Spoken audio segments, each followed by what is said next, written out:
हम बात कर रहे थे वर्किंग कैपिटल। वर्किंग कैपिटल में हमने कहा था वर्किंग कैपिटल का मतलब होता है कि हमारे डे टू डे ऑपरेशन के लिए हमें कितने पैसे की जरूरत है। तो बेटा डे टू डे ऑपरेशन के लिए हमने कहा आपको करंट असेट्स की और करंट लायबिलिटी होती है। तो कितना पैसा आपका करंट असेट्स में लग जाएगा, कितने रुपए की आपके पास करंट लायबिलिटीज आ जाएगी, तो आपके पास वर्किंग कैपिटल निकल पाएगी। वर्किंग कैपिटल के लिए हमने कहा वर्किंग कैपिटल के लिए दो अलग अलग टर्म काम में ली जाती है। एक बोलता है gross working capital. Gross working capital का मतलब टोटल ऑफ करंट असेट्स, ठीक है। एक आता है net working capital. Net working capital मतलब total current assets minus current liabilities. तो जो आपके पास आता है वो आ जाता है साहब नेट वर्किंग कैपिटल। जनरली हमारा जो कैलकुलेशन का पार्ट होता है वो कैलकुलेशन का पार्ट होता है net working capital. Net working capital, ठीक है ना। जो आपसे रियल क्वेश्चन होता है कि वर्किंग कैपिटल कितनी है, that is we talk about net working capital. अगर किसी क्वेश्चन में केवल ये लिखा हुआ है कैलकुलेट वर्किंग कैपिटल, तो वो कौन सी को कैपिटल की बात कर रहा होगा, वो नेट वर्किंग कैपिटल की बात कर रहा होगा। क्लियर है ये बात?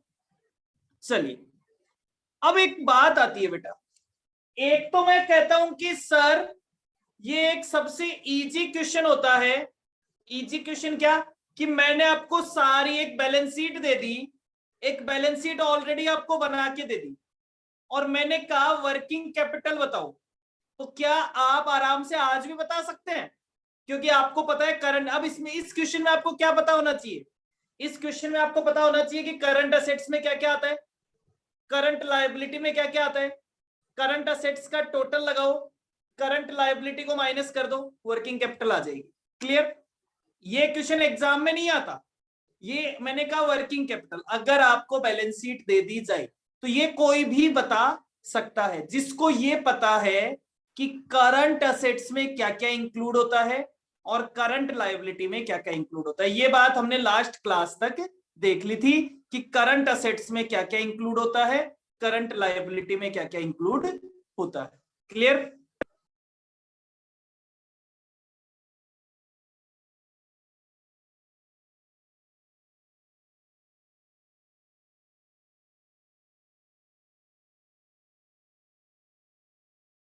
चलिए अब बात आती है, जैसे हम थोड़ा आगे बढ़ते हैं, जैसे हम थोड़ा आगे बढ़ते हैं तो मान लो बेटा आपको ये ना बता रखा हो करंट असेट्स। अब करंट असेट्स में आता है डेटर्स, आपको डेटर्स का अमाउंट ही नहीं बता रखा। क्रेडिटर्स, आपको क्रेडिटर्स का अमाउंट ही नहीं बता रखा। इन्वेंट्री, आपको ये बता ही नहीं रखा कि रॉ मटेरियल का स्टॉक कितना है, आपको ये बता ही नहीं रखा WIP का स्टॉक कितना है, आपको ये बता ही नहीं रखा फिनिश्ड गुड्स का स्टॉक कितना है। तब आप क्या करेंगे?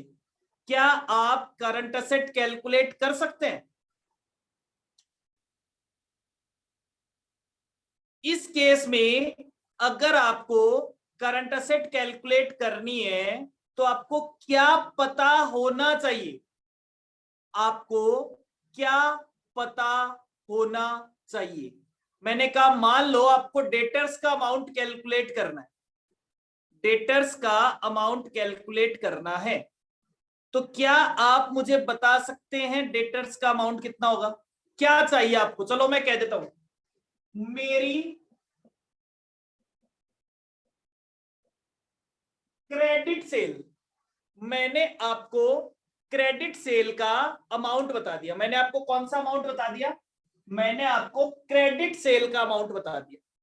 अब आप मुझे बताइए, क्या अब आप क्रेडिट सेल का अमाउंट बताने के बाद में क्या आप मुझे डेटर्स का अमाउंट बता सकते हैं? ये पूरे साल का है, फुल ईयर का है,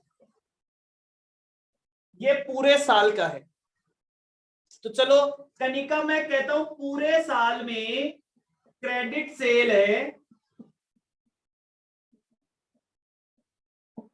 पूरे साल में क्रेडिट सेल है 5 लाख रुपीज, पूरे साल का क्रेडिट सेल है 5 लाख रुपीज। मुझे डेटर्स का अमाउंट बताइए।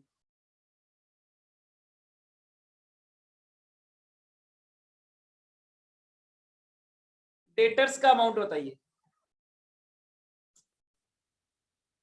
अभी भी नहीं बता सकते आप बेटा, अभी भी नहीं बता सकते। लेकिन अगर मैं आपको कहूं कि डेटर्स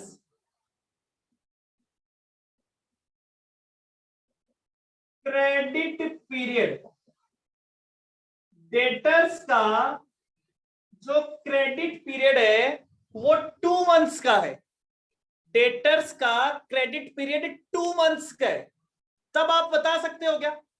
अगर मैं आपको ये बता दूं कि डेटर्स का क्रेडिट पीरियड, चलो मैं और इजी कर देता हूं, डेटर्स का क्रेडिट पीरियड मान लो 3 महीने का है, आप 3 मंथ्स की उधार देते हो डेटर्स को, 3 महीने की उधार देते हो, तो क्या आप मुझे डेटर्स का अमाउंट बता सकते हो क्या? अगर आपको ये इंफॉर्मेशन मिल जाए तो क्या आप डेटर्स का अमाउंट बता सकते हो?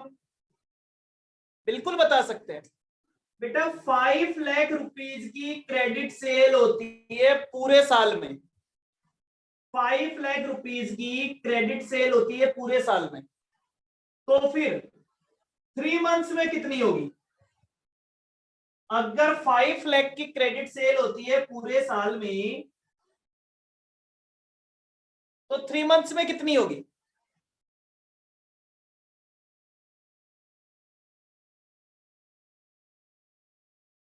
1,25,000, 1,25,000। सोच के देखिए, आज आप एक बिजनेस स्टार्ट करते हैं, ये बिजनेस मान लो आपने 1 जनवरी को आज स्टार्ट किए, अब 1 जनवरी से आज जो आपने सामान बेचा होगा उधार में, उसका पैसा आएगा क्या? आज नहीं आएगा। कब आएगा? आपसे 3 महीने बाद। कल कोई पैसा आएगा? नहीं आएगा। परसों कोई पैसा आएगा? नहीं। 3 महीने तक आपके पास कोई पैसा नहीं आएगा। क्यों नहीं आएगा? क्योंकि आपने पहले दिन जिसको उधार दिया है वो आपको 3 महीने बाद पैसा देगा। तो इसका मतलब 3 महीने में आप कितने रुपए का उधार दे देंगे? आप दे देंगे 1,25,000 का। उसके बाद पुराने वाले लोग पैसा देते जाएंगे, नए लोग पैसा लेते जाएंगे उधार। तो इसका मतलब आपका उधार का अमाउंट कितना रहेगा? 1,25,000। तो हमें 2 चीजें पता चाहिए। क्या क्या चाहिए? एक तो चाहिए क्रेडिट सेल और एक चाहिए डेटर्स पीरियड। एक क्या चाहिए? डेटर्स का क्रेडिट पीरियड, कि डेटर्स को कितने टाइम का क्रेडिट दिया जाता है। ठीक है सर। अब सर ये तो हमें दे दिया, सर हमें ये भी निकालना हो तो सर अगर हमें ये, अच्छा एक बात बताओ, अगर मैं आपको ये अमाउंट दे दूं, अगर मैं आपको ये वाला एक तो 5 लाख बता दूं और एक 1,25,000 बता दूं, तो क्या आप ये 3 मंथ्स का अमाउंट निकाल, 3 मंथ्स का टाइम निकाल सकते हैं? दोनों में से कोई भी चीज। अगर आपसे पूछा जाए कि साहब ये टाइम पीरियड बताना है आपको, तो क्या आप बता सकते हैं? अगर मैं आपको डेटर्स का अमाउंट बता दूं, आपको क्रेडिट सेल का अमाउंट बता दूं, तो क्या आप ये क्रेडिट पीरियड निकाल सकते हैं? बिल्कुल निकाल सकते हैं। अगर क्रेडिट पीरियड बता दिया जाए, डेटर्स का अमाउंट बता दिया जाए, तो आप क्या निकाल सकते हैं? आप डेटर्स का अमाउंट निकाल सकते हैं। सर दोनों चीजें क्यों निकालनी है? हमें ये दोनों देगा, हमसे तो ये पूछेगा। एक चीज और पूछ सकता है आपसे। क्या पूछ सकता है? आपके पास 2 ही तरह के क्वेश्चन हो सकते हैं। एक आपसे पूछा जा सकता है ऑपरेटिंग साइकिल, कि एक पूरा साइकिल होने में कितना टाइम लगता है, दैट इज ऑपरेटिंग साइकिल। और दूसरा आपका क्वेश्चन हो सकता है वर्किंग कैपिटल रिक्वायरमेंट। समझ गए मेरी बात? ऑपरेटिंग साइकिल का क्वेश्चन बहुत रेयर में पूछा जाता है, बहुत कम केसेस में आपसे ऑपरेटिंग साइकिल पूछा जाता है। नॉर्मली आपसे वर्किंग कैपिटल का क्वेश्चन पूछा जाता है। चलिए, ये तो मैंने केवल कॉन्सेप्ट समझाने के लिए बताया था। अब हमें पहले कुछ फॉर्मूलाज लिखने हैं, फिर हम वर्किंग कैपिटल के क्वेश्चंस पे आएंगे। पहले हम कुछ फॉर्मूला की बात करेंगे, फिर वर्किंग कैपिटल के क्वेश्चंस पे आएंगे।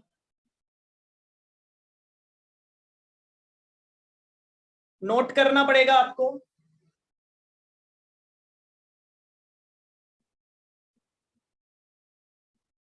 Calculation of operating cycle. एक ऑपरेटिंग साइकिल अगर आपको कैलकुलेट करना हो, अगर आपको ऑपरेटिंग साइकिल कैलकुलेट करना हो तो आप कैसे कैलकुलेट करेंगे? अगर आपको ऑपरेटिंग साइकिल कैलकुलेट करना हो तो ये कहता है रॉ मटेरियल होल्डिंग पीरियड। क्योंकि देखो, जब हमने ऑपरेटिंग साइकिल लिखा था तो उसमें क्या क्या आता था? उसमें रॉ मटेरियल आता था, उसमें WIP आता था, उसमें फिनिश्ड गुड्स आता था, उसमें डेटर्स आता था, उसमें क्रेडिटर्स आता है और उसमें कैश आता है। ठीक है ना? आपने क्या किया? आपने किसी से माल खरीदा, आपके पास कैश था या क्रेडिटर्स थे? आपने कैश में खरीदा होगा या उधार में खरीदा होगा? अगर उधार में खरीदा है तो क्रेडिटर्स आ गए, फिर रॉ मटेरियल आ गया, फिर WIP हो गया, फिर फिनिश्ड गुड्स हो गया, फिर सेल हो गया, मतलब डेटर्स आ गए, फिर आपने वो पैसा कलेक्ट करके किसको दे दिया? क्रेडिटर्स को दे दिया। तो raw material holding period, raw material holding period हमेशा कैसे निकालेंगे? ये कहता है stock of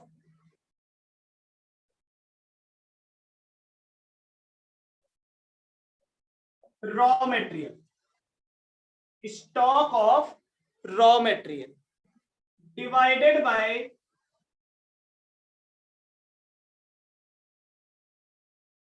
total purchase. Stock of raw material divided by total purchase multiplied by 360। 360 क्यों लिया जाता है? यहां पे ईयर के लिए 365 की जगह 360 लेते हैं। हाँ, अगर क्वेश्चन में 365 लेने के लिए बोल रखा हो तो आप 365 ले लेंगे। अगर क्वेश्चन में 365 के लिए बोला हो तो 365 ले लेंगे, क्वेश्चन में 366 के लिए बोला हो तो 366 ले लेंगे। नॉर्मल सिचुएशन में कैलकुलेशन को इजी करने के लिए यहाँ पे 360 लेके चलते हैं। ठीक है, ओके। 360 लेने से एक फायदा होता है बेटा, आप चाहे डेज में काउंट कर लो चाहे मंथ में काउंट कर लो, एक ही बात रहती है, इसलिए। ठीक है,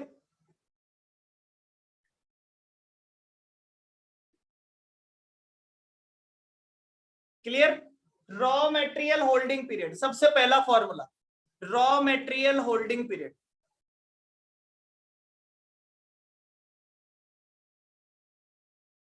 चलिए, second second raw material holding period के बाद आप निकालते हैं WIP टर्नओवर पीरियड या फिर WIP होल्डिंग पीरियड। दोनों का मतलब एक ही होता है, कुछ भी लिखा हुआ मिल जाए, चाहे आपको ऐसे बोल दे WIP टर्नओवर पीरियड या बोल दे WIP होल्डिंग पीरियड, आपको दोनों सिचुएशन में एक ही काम करना है। फॉर्मूला क्या होगा?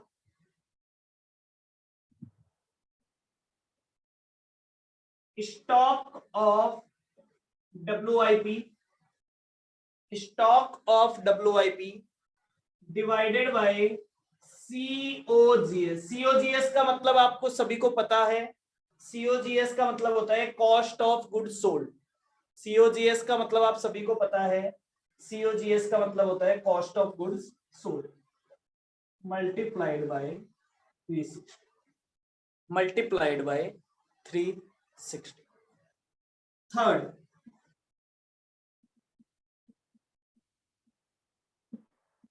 फिनिश्ड गुड्स टर्नओवर पीरियड या फिर finished goods holding period. Finished goods holding period कैसे निकालते हैं? Stock of finished goods divided by COGS multiplied by 360 multiplied by 360। Fourth formula, debtors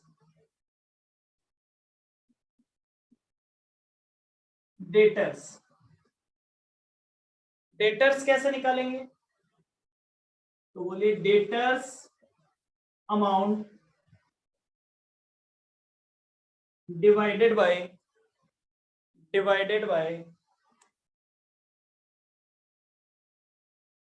sales multiplied by 360।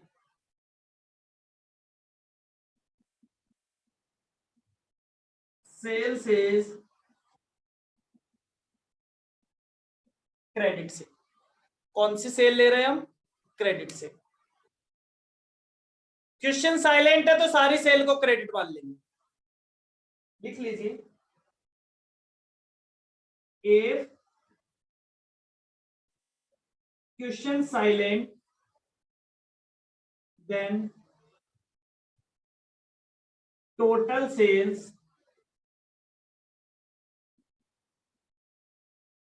Considered credit sales. अगर question में ये नहीं बताया गया है कि कितनी सेल केस सेल है, कितनी सेल क्रेडिट सेल है, तो आप सारी सेल को ही क्रेडिट सेल मान लोगे। आप ये कहोगे उधार में माल बेचते हैं फिर पैसा आता है, इसीलिए डेटर्स। ठीक है, क्लियर?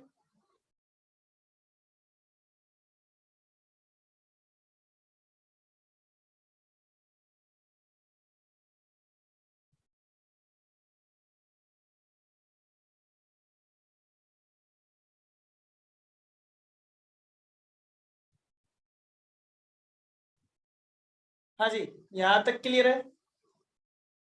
ये फर्स्ट पॉइंट हटा सकता हूं मैं, फर्स्ट पॉइंट।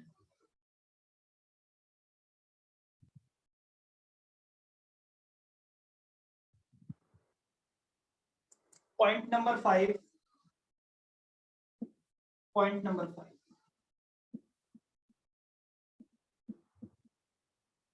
क्रेडिटर्स, इसे ऐसा लिख दो, debtors credit period,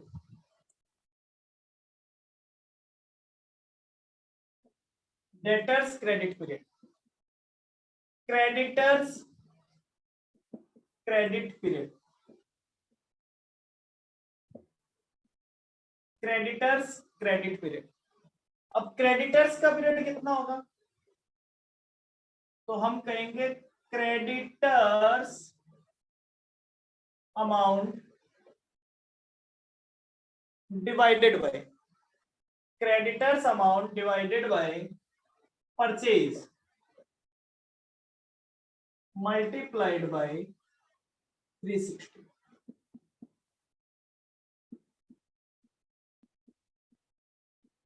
purchase is credit purchase. Purchase कौन सी होगी? Credit purchase. If question is silent, अगर क्वेश्चन साइलेंट हो देन, अगर क्वेश्चन साइलेंट हो then total purchase is consider credit. हाँ जी सर, ये नोट कर लीजिए फटाफट। ये 5 फॉर्मूला है, ये 5 फॉर्मूला है जो अगर आपको डेटर्स सॉरी ऑपरेटिंग साइकिल पूछा जाता है तो काम आता है। कई बार वर्किंग कैपिटल निकालने के लिए भी हमें कोई पर्टिकुलर आइटम होता है जिसका टाइम पीरियड नहीं बताया हुआ, जैसे आपको डेटर्स का क्रेडिट पीरियड नहीं बताया हुआ और क्वेश्चन में आपको डेटर्स का अमाउंट और सेल्स दिया हुआ है, तो हो सकता है आप क्रेडिट पीरियड यहां से निकाल लो, आपसे क्रेडिट पीरियड पूछ लिया, ठीक है ना। तो कई बार ऐसा होता है कि आपको कोई नहीं दिया गया है तो आप यहां से निकाल सकते।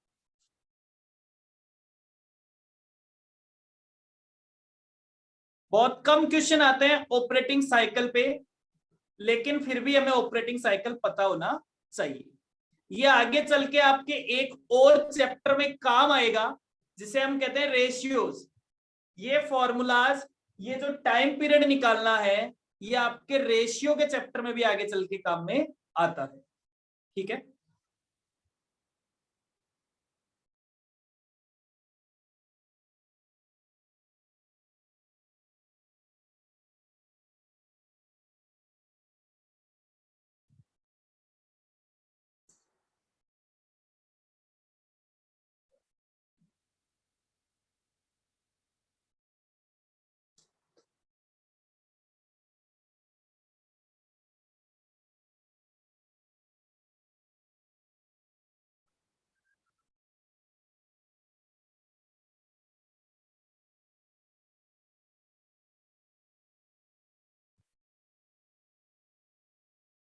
क्लियर, आगे बढ़े।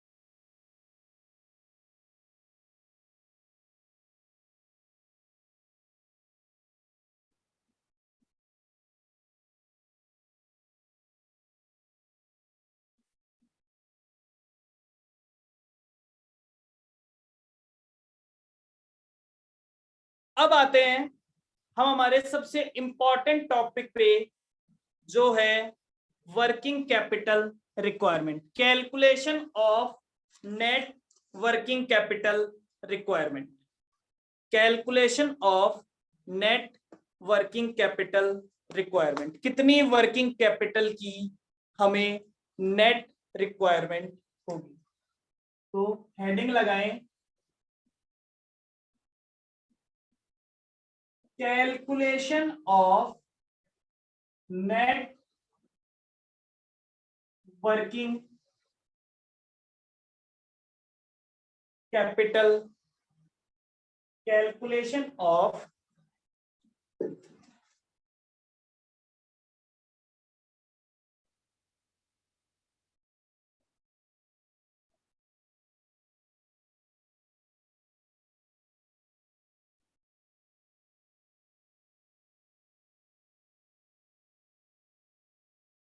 Net working capital requirement, calculation of net working capital requirement. ये क्या कहता है, आपको थोड़ा सा ध्यान से देखेंगे कि नेट वर्किंग कैपिटल रिक्वायरमेंट आपको क्या कहता है।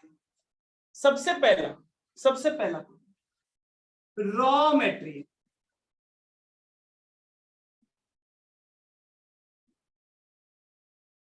बेटा आपका कितना पैसा रॉ मेटेरियल में लग जाए, मतलब जब आप कोई बिजनेस चालू करोगे तो आपको अपना कुछ पैसा रॉ मेटेरियल में लगाना पड़ेगा। तो रॉ मेटेरियल में आपका कितना पैसा कंज्यूम हो जाएगा, कितना पैसा कंज्यूम हो जाएगा, तो हम कहते हैं raw material units per year. आप ऐसा समझ लो, रॉ मेटेरियल यूनिट लिख लो, raw material unit multiplied by price per unit. अब कई बार ये किलो में होगा, अगर ये किलो में है तो रॉ मटेरियल केजी आ जाएगा, अगर यूनिट में है तो रॉ मटेरियल यूनिट आ जाएगा पूरे साल का, multiplied by price per unit, multiplied bye raw material holding period multiplied by raw material holding period. जैसे समझे मेरी बात, मान लो पूरे साल में आपका जो रॉ मेटेरियल रिक्वायरमेंट है, पूरे साल का आपका रॉ मेटेरियल रिक्वायरमेंट है वो 1,00,000 यूनिट है बेटा, 1,00,000 यूनिट।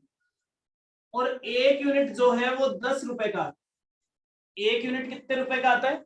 10 रुपए। Multiplied by raw material holding period है 90 डेज, तो 90 upon 360, 90 upon 360 raw material holding period.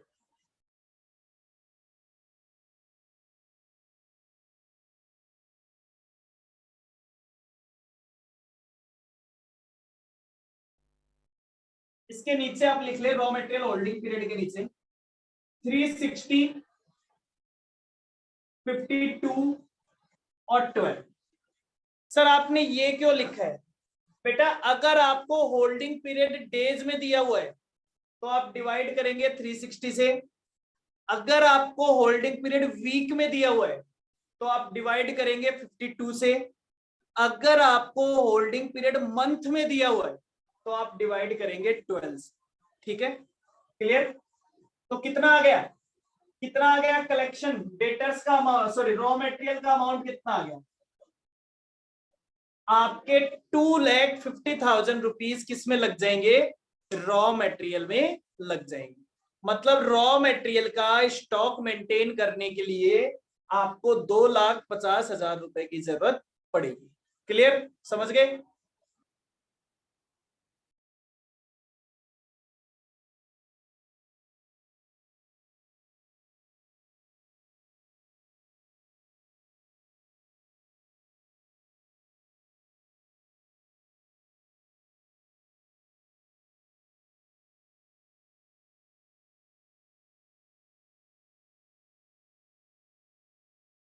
हाँ जी, सभी को क्लियर है यहां तक? किसी को कोई दिक्कत जल्दी से बताएं।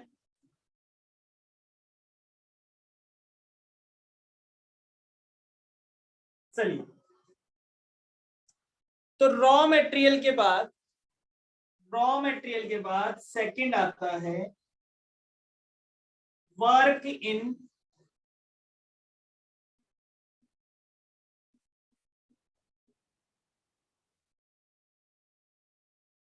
Progress, WIP। ऐसा थोड़ी ना है सारा माल पहले दिन ही बन के तैयार रहता है, कुछ पैसा WIP में भी लग जाता है, कुछ पैसा WIP में भी लग जाता है।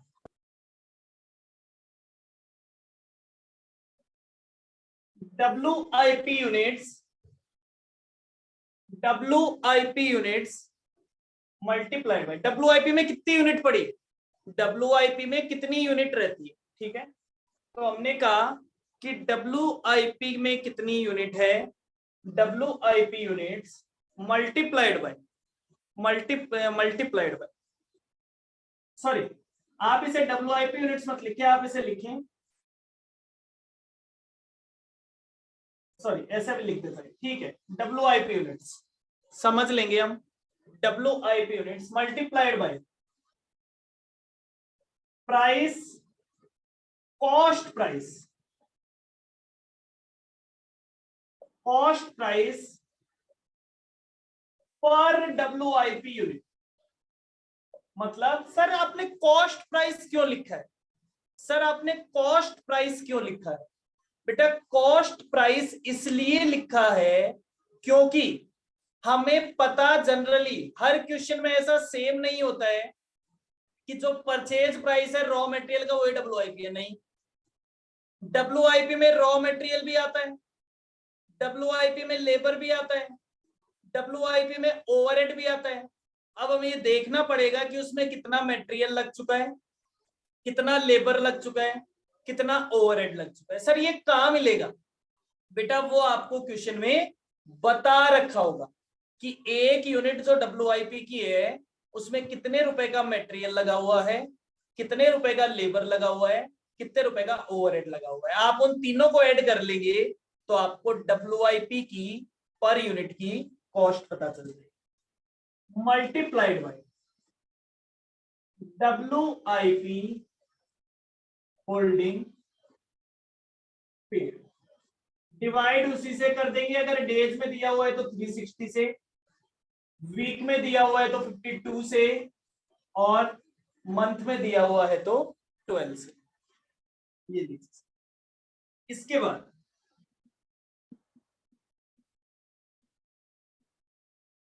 Finished goods. फिनिश्ड गुड्स, तो फिनिश्ड गुड्स में finished goods units multiplied by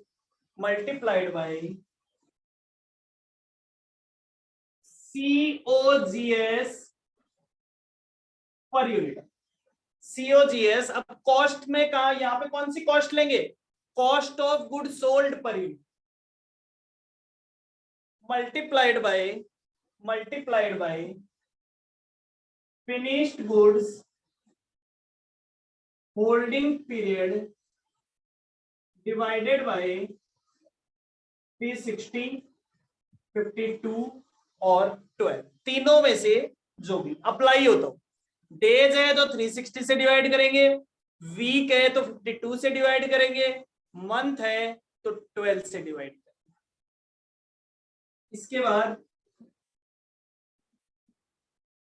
debtors, इसके बाद आपके पास आ जाएगा डेटर्स।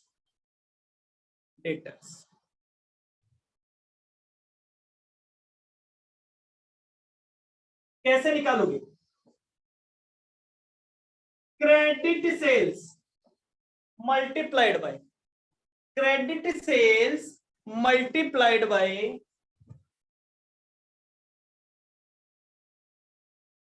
डेटर्स कलेक्शन पीरियड या डेटर्स क्रेडिट पीरियड, एक ही बात होती है। 360, 52 और 12।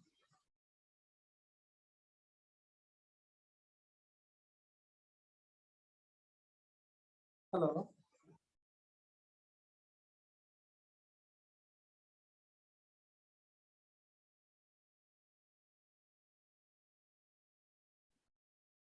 जस्ट सेकंड बेटा। हेलो, यस, बोल रहा हूँ, बोल रहा हूँ।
हाँ जी बेटा, चलिए डेटर्स के बाद हमारा अमाउंट आता है प्रीपेड एक्सपेंस। बेटा प्रीपेड एक्सपेंस भी किसका पार्ट होता है? प्रीपेड एक्सपेंस भी करंट असेट का पार्ट होता है। प्रीपेड एक्सपेंस भी करंट असेट का पार्ट होता है। तो आप कहते हो टोटल एक्सपेंस मल्टीप्लाइड बाय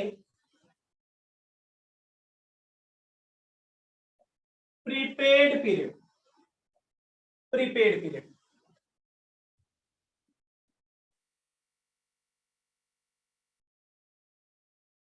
ठीक है, कि जो आपका टोटल एक्सपेंस है उसमें से आपको प्रीपेड पीरियड का निकालना है, ठीक है। कैश, ये आपको गिवन होता है, ये आपको गिवन होता है कि कितने कैश की रिक्वायरमेंट हो। ये आपके पास क्या आ जाएगा? ये आ जाएगा टोटल करंट असेट्स। क्लियर? 1 2 3 4 5 6, ज्यादा से ज्यादा 6 आइटम है। Raw material, WIP, finished goods, debtors, prepaid expense और कैश। इन सबको जोड़ दिया तो हमारे पास ये क्या आ गया? Total current assets. क्लियर?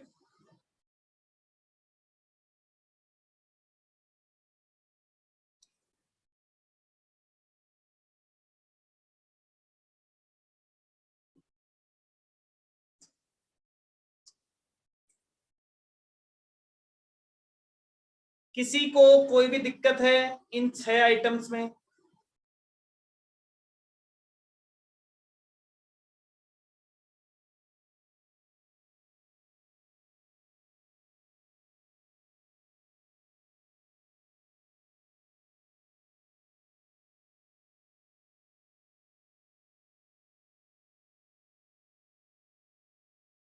जल्दी से बताए बेटा, आगे बढ़ते हैं।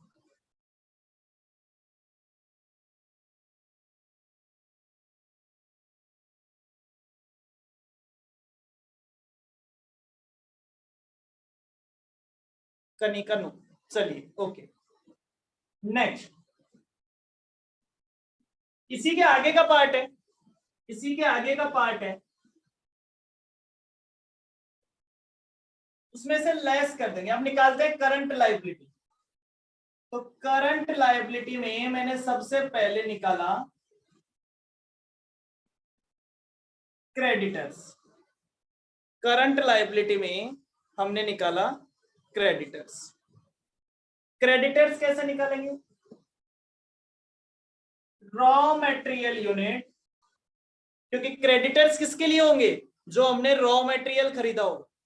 तो raw material unit multiplied bye raw material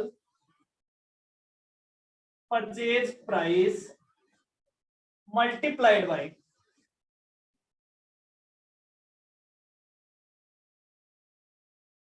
creditors credit period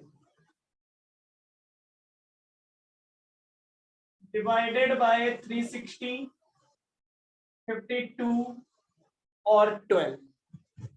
360, 52 और 12।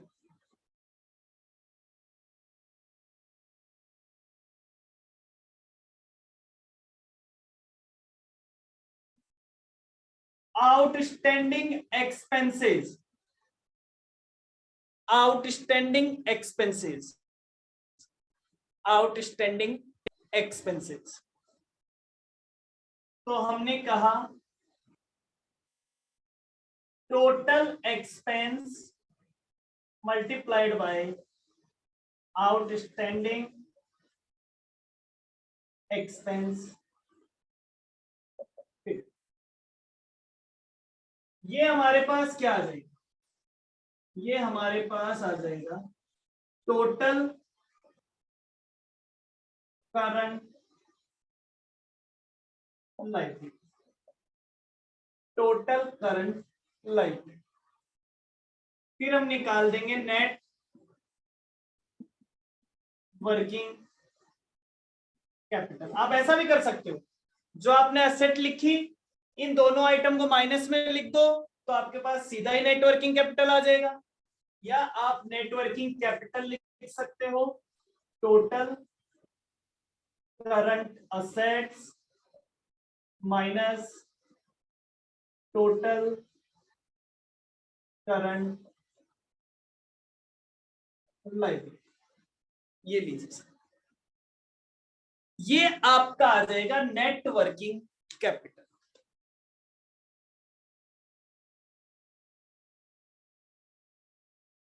यहां तक सभी को क्लियर है पक्का से?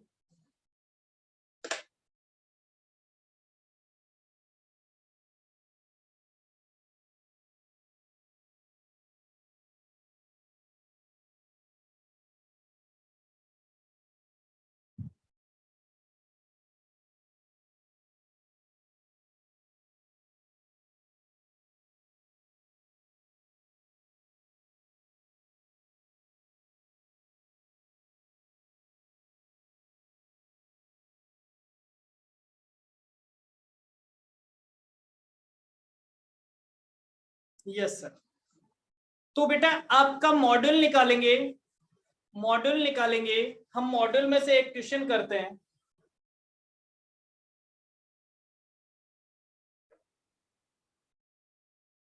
Page number 322, page number 322, illustration number 1, page number 322, illustration number 1, page number 322, illustration number 1। सभी निकालने के बाद मुझे ओके कहेंगे, सभी लोग निकालने के बाद ओके कहेंगे।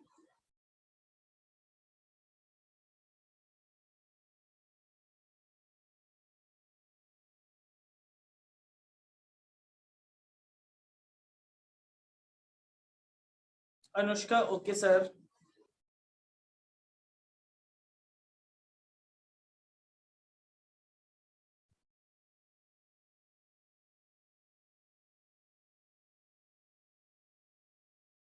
चलिए स्टार्ट करते हैं, ध्यान से देखना। इलस्ट्रेशन नंबर 1, एक company has prepared its annual budget. सभी को ये क्वेश्चन मिल गया। एक company has prepared its annual budget, सभी को क्वेश्चन मिल गया ये वाला। Relevant details of which are reproduced below, relevant details for which are reproduced below।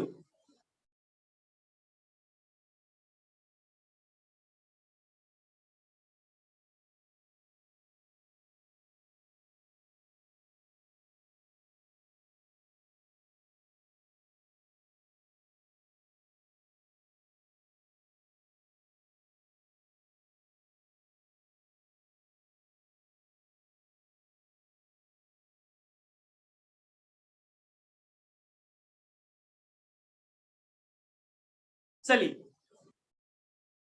Question कहता है सेल्स। बेटा सेल्स का अमाउंट कितना है? सेल्स का अमाउंट है 46,80,000। सेल्स का अमाउंट है 46,80,000।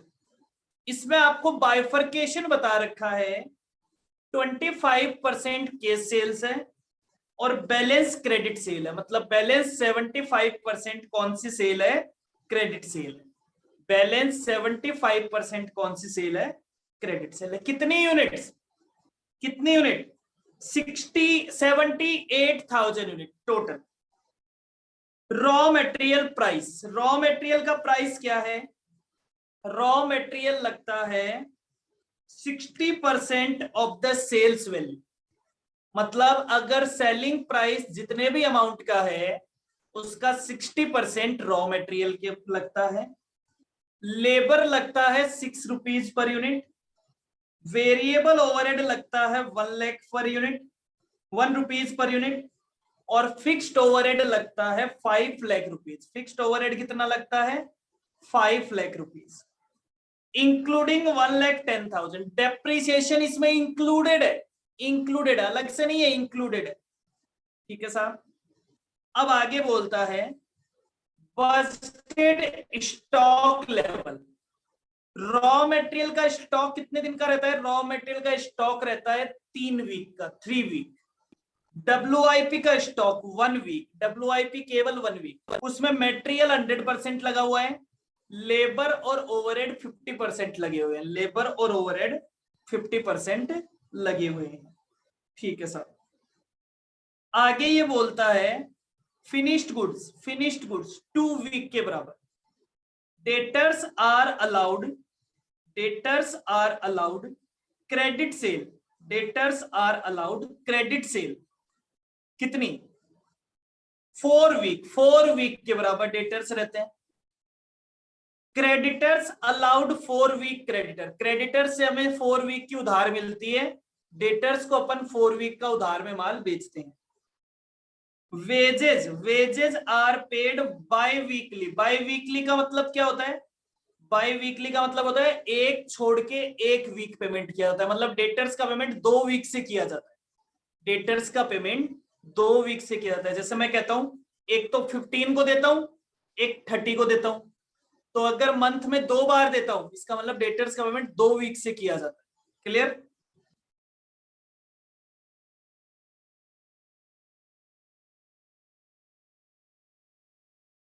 क्लियर? देखो आगे समझा भी रखा है, by third week, third week में पेमेंट किया जाएगा, एंड बाय 5th वीक। तो इसने कहा थर्ड वीक में दिया जाएगा फर्स्ट एंड सेकंड का, और 5th वीक में दिया जाएगा सेकंड एंड थर्ड का। Lag in payment of overhead, lag in payment of overhead, overhead का पेमेंट भी 2 वीक से किया जाता है। और cash in hand, cash in hand, cash in hand 50,000 रुपए की जरूरत। Prepare working capital requirement, prepare working capital requirement for the year, for the company, making whatever assumption that you may find necessary। ठीक है, चलिए sir start करते हैं calculate करना। अब इस क्वेश्चन में कुछ चीजें क्लियर नहीं दे रखी, तो पहले हम उनको निकालते हैं, पहले हम प्रॉपर कॉस्ट को कैलकुलेट करते हैं।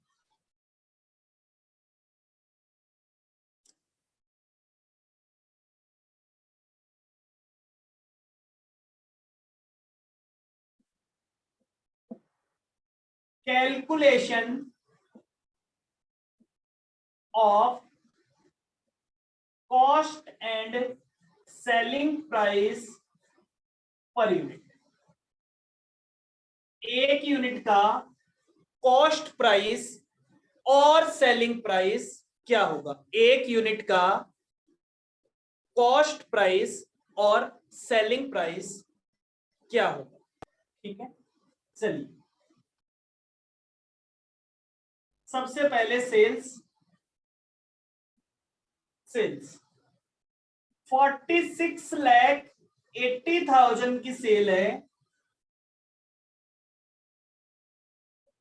78,000 यूनिट, तो कितने रुपए पर यूनिट की सेल होगी? पर यूनिट सेल्स बताओ, सेल्स प्राइस।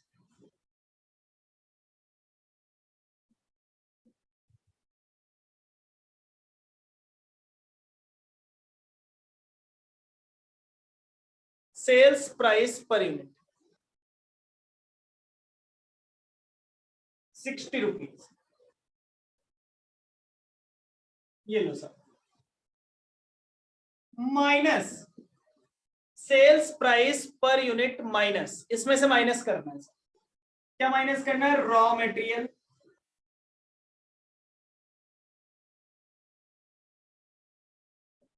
रॉ मटेरियल, या आप ऐसे निकाल दो, सेल्स प्राइस निकाल लिए, कैलकुलेशन ऑफ कॉस्ट वो ज्यादा इजी रहेगा। रॉ मटेरियल, रॉ मटेरियल कितना लगता था? रॉ मटेरियल लगता था सेल्स का 60%, ₹60 मल्टीप्लाइड बाय 60%, ₹36 पर यूनिट। एक यूनिट में रॉ मटेरियल लगता है 36 रुपीज का। रॉ मटेरियल के बाद लेबर की कॉस्ट इसने आपको बता रखी है, लेबर की कॉस्ट इसने आपको ऑलरेडी बता रखी है। लेबर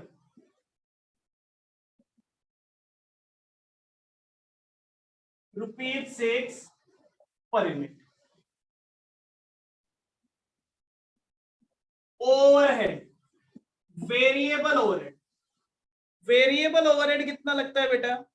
वेरिएबल ओवरहेड लगता है ₹1 पर यूनिट।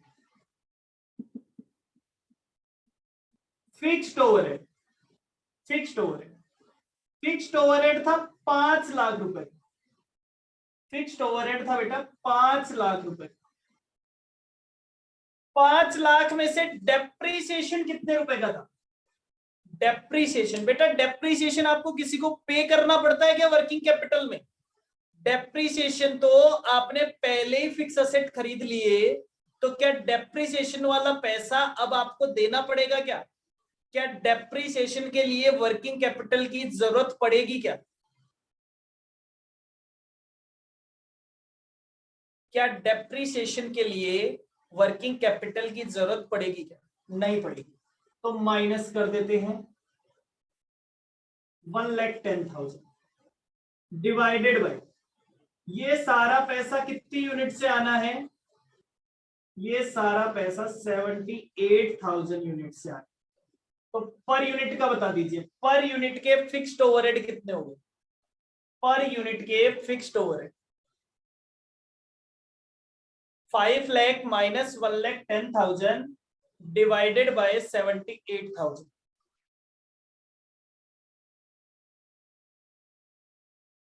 ₹5 per unit.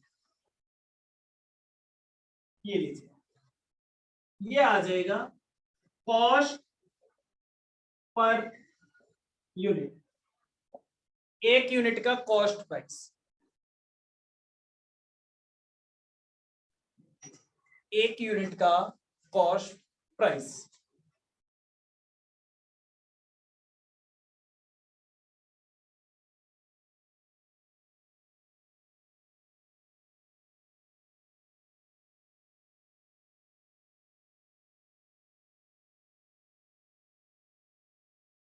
$48, ये लीजिए, ये नोट कर लीजिए। अभी ये तो हमने एडिशनल काम किया, अगर ये हमें इसने डायरेक्टली बता दिया होता तो हमें ये करने की जरूरत नहीं पड़ती। अगर ये चीजें इन्होंने बता दी होती तो हमें ये निकालने की जरूरत नहीं पड़ती, लेकिन ऐसा इन्होंने बताया नहीं था तो हमें ये निकालना पड़ गया।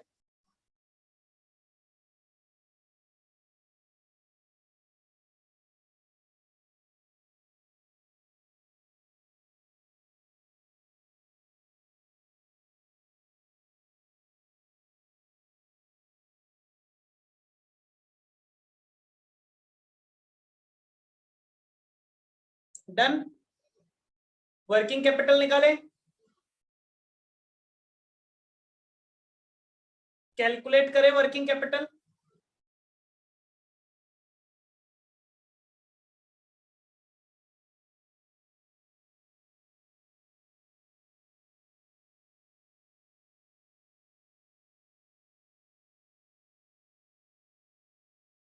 यस,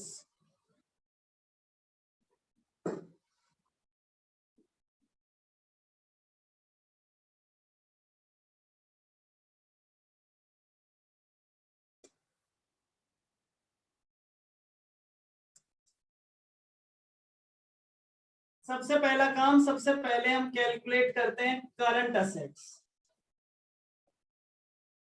करंट असेट्स, तो करंट असेट्स में हमें क्या क्या चाहिए? करंट असेट्स में सबसे पहले देखेंगे रॉ मटेरियल,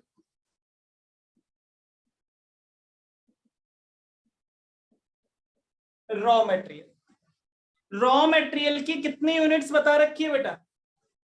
रॉ मटेरियल की कितनी यूनिट्स? अब देखो, इन्होंने कहा सेल प्राइस का 60%, मतलब सेल कितनी यूनिट करते हो? 78,000। तो 78,000 यूनिट, एक यूनिट कितने रुपए में आती है? पूरे साल में 78,000 यूनिट बेचते हो, एक यूनिट का परचेज कॉस्ट है 36, और डेटर्स का, सॉरी, क्रेडिटर्स का रॉ मटेरियल कितने पीरियड का होल्ड करते हो? रॉ मटेरियल का टाइम पीरियड बता रखा है 3 वीक, तो 3 डिवाइडेड बाय 52, वीक में दे रखा है तो 52, डेज में दे रखा है तो 360, मंथ में दे रखा है तो 12।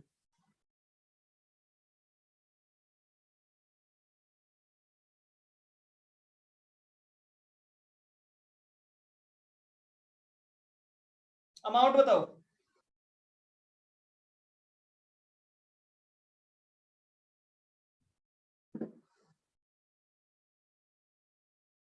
1,62,000 रुपीज, 1,62,000, मतलब रॉ मटेरियल के लिए हमें 1,62,000 रुपीज की जरूरत पड़ेगी। रॉ मटेरियल के बाद वर्क इन प्रोग्रेस, कितनी यूनिट पे काम करना पड़ेगा पूरे साल में? पूरे साल में 78,000 यूनिट पे काम करना पड़ेगा। एक यूनिट की WIP की कॉस्ट कितनी होती है? उसने कहा था मेटेरियल लगता है 100%, मेटेरियल लगता है 100%, और लेबर और ओवरहेड लगता है 50%। तो लेबर है 6 रुपए, 6 का 50% हो गया 3, ओवरहेड भी पूरा मिला के, ओवरहेड भी टोटल मिला के है 6 रुपए, तो वो भी हो गया 3। इसका मतलब एक यूनिट का कितना हो गया? एक यूनिट के WIP का प्राइस बताइए। Material 100%, labour 50%, overhead 50%। Material 100%, labour 50%, overhead 50%। Done.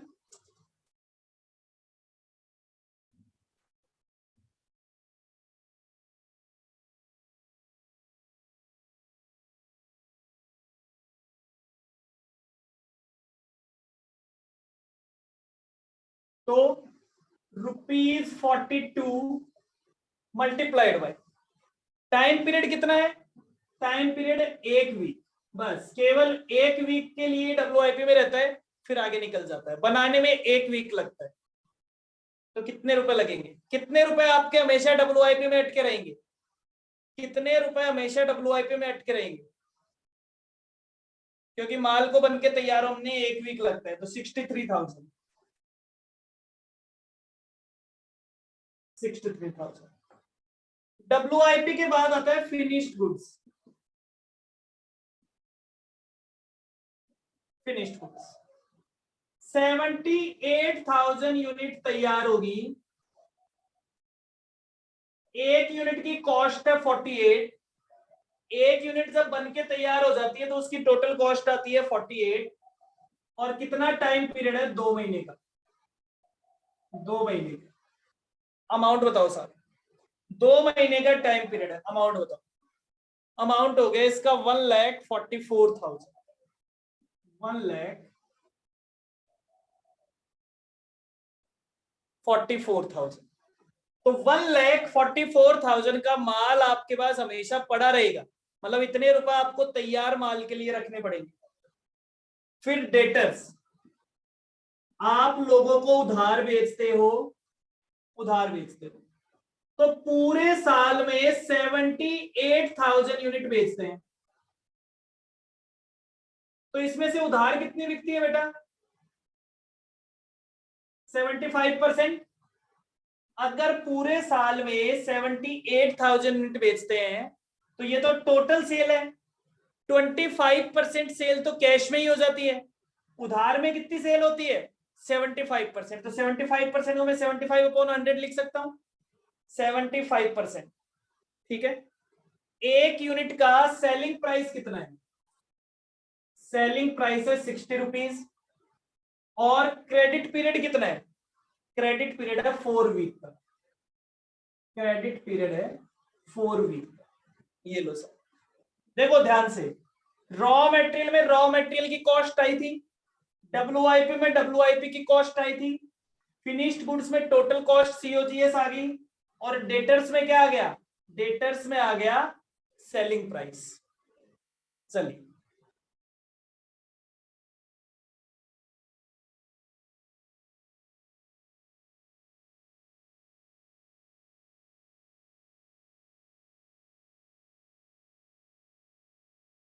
Amount बताइए। अमाउंट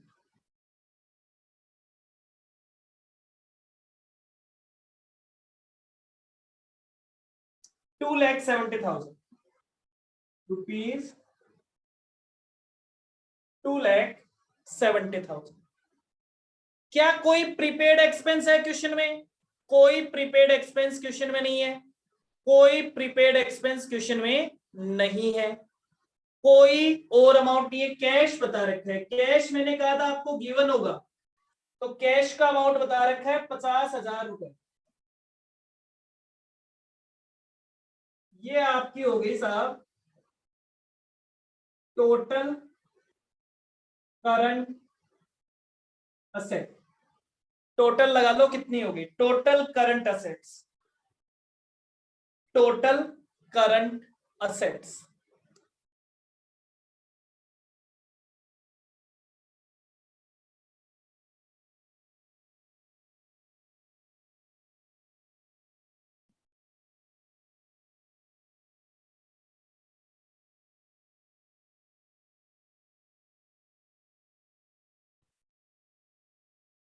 $6,89,000। चलिए सर, अब आ जाते हैं करंट लाइबिलिटी पे।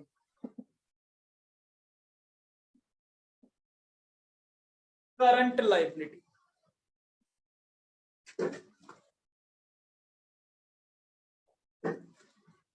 करंट लाइबिलिटी आपको क्या कहते हैं? करंट लाइबिलिटी में हमने सबसे पहले बात की क्रेडिटर्स। क्रेडिटर्स में कितनी यूनिट? 78,000 यूनिट। एक यूनिट का परचेज प्राइस है ₹36, और टाइम पीरियड कितना है? 4 वीक, 4/52। ये आ गया साहब क्रेडिटर्स का अमाउंट। 78,000 यूनिट खरीदेंगे उनसे, एक यूनिट का प्राइस होगा 36, और 4 महीने का टाइम पीरियड देंगे वो अपने को।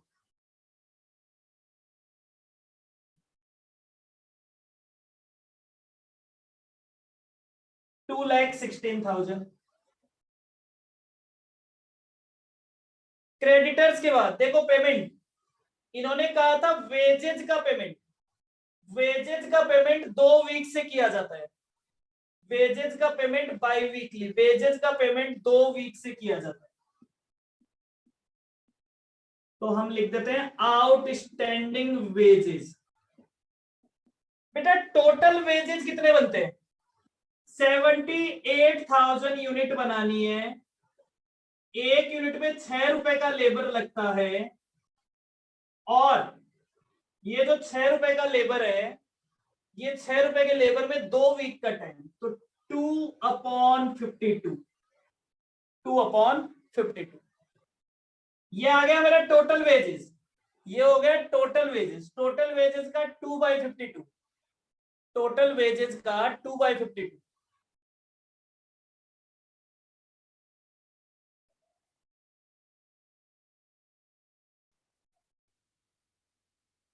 18,000।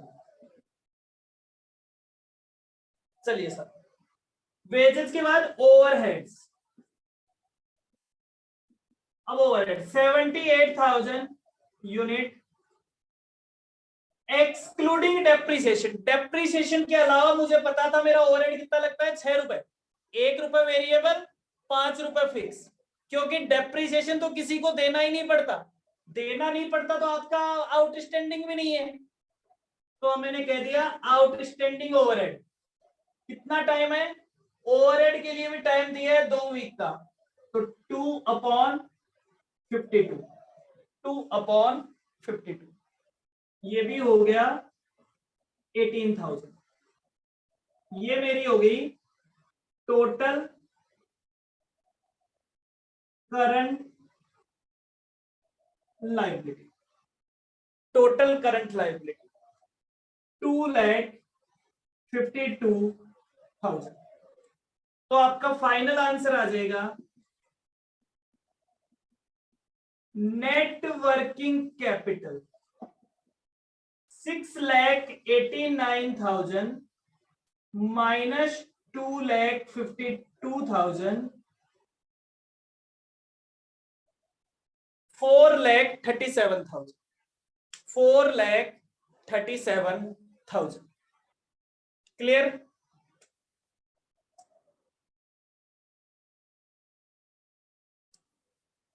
नेट वर्किंग कैपिटल हो जाएगा 4,52,000। क्लियर है सभी को पूरा क्वेश्चन?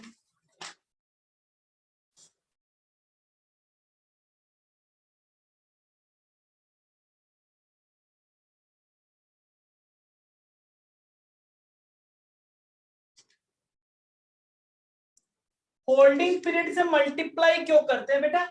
एक बात बताओ, होल्डिंग पीरियड से मल्टीप्लाई इसलिए करते हैं कि ये तो पूरे साल में परचेज करना है, लेकिन क्या पूरे साल में डेटर्स को पैसे देते नहीं है क्या? देते हैं ना। हमारा तो डेटर्स का, क्रेडिटर्स का अमाउंट कितना बाकी रहता है?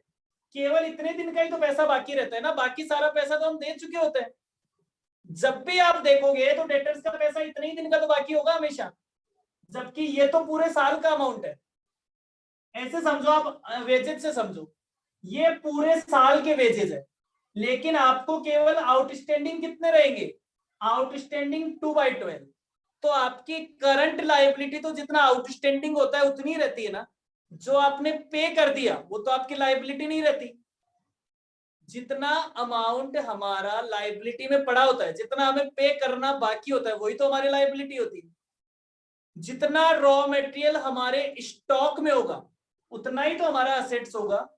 जो रॉ मटेरियल हमने खरीदा और जिसको हमने काम में ले लिया होगा वो हमारा स्टॉक थोड़ी ना होगा। स्टॉक तो हमारा उतना ही होगा जितना हमारे पास बचा हुआ पड़ा होगा। तो कितना टाइम का स्टॉक हमारे पास रहता है? हमारे पास केवल 3 महीने का स्टॉक रहता है। WIP आप कभी भी देखोगे तो WIP में केवल 1 वीक का ही सामान होगा, क्योंकि 1 वीक के बाद तो वो बन के तैयार हो जाएगा, और जैसे ही वो बन के तैयार होगा वो WIP से फिनिश्ड गुड्स में आ जाएगा। तो WIP में आपके पास हमेशा 1 वीक के बराबर ही माल होगा, उससे ज्यादा माल WIP में कभी होगा ही नहीं, क्योंकि जैसे ही 1 वीक पूरा होगा वो फिनिश्ड गुड्स में आ जाएगा। क्लियर? समझ गए मेरी बात? इसीलिए तो साइकिल बोलते हैं कि ये एक साइकिल चलता रहता है। ओके, क्लियर है सभी को?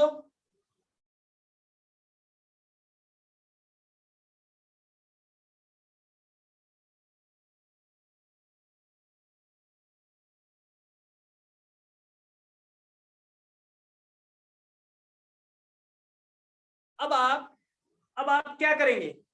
अब आप इसका इलस्ट्रेशन नंबर 2 और इलस्ट्रेशन नंबर 3 कैलकुलेट करेंगे। इलस्ट्रेशन नंबर 2 और इलस्ट्रेशन नंबर 3 और इलस्ट्रेशन नंबर 4, 2, 3 और 4 तीनों क्वेश्चन ट्राई करेंगे। ये काम तो सबसे हो जाना चाहिए। लास्ट में अगर कोई पॉइंट बचता है, तीनों क्वेश्चन में हो सकता है आपके पास कोई छोटा छोटा पॉइंट बचे, तो उस पॉइंट को हम कल प्रॉब्लम क्लास, मतलब कल की क्लास में डिस्कस करेंगे और आगे के क्वेश्चन करेंगे। इसके सारे क्वेश्चन हम करेंगे, 2, 3 और 4 आपको ट्राई करना है। ठीक है? बेसिकली ऐसा ही क्वेश्चन है, ये वाला पार्ट सेम है। ठीक है ना? तो आपको 2, 3 और 4 तीन क्वेश्चन ट्राई करने हैं। क्लियर?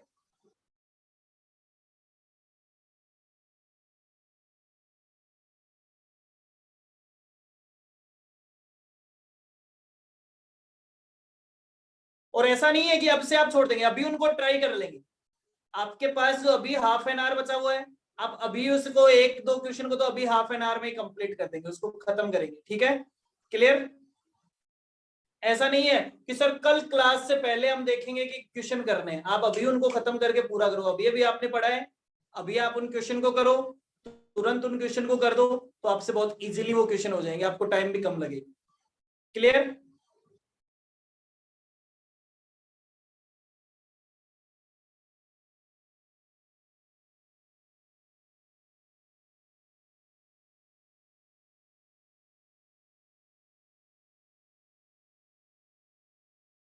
चलिए अभी के लिए इतना ही।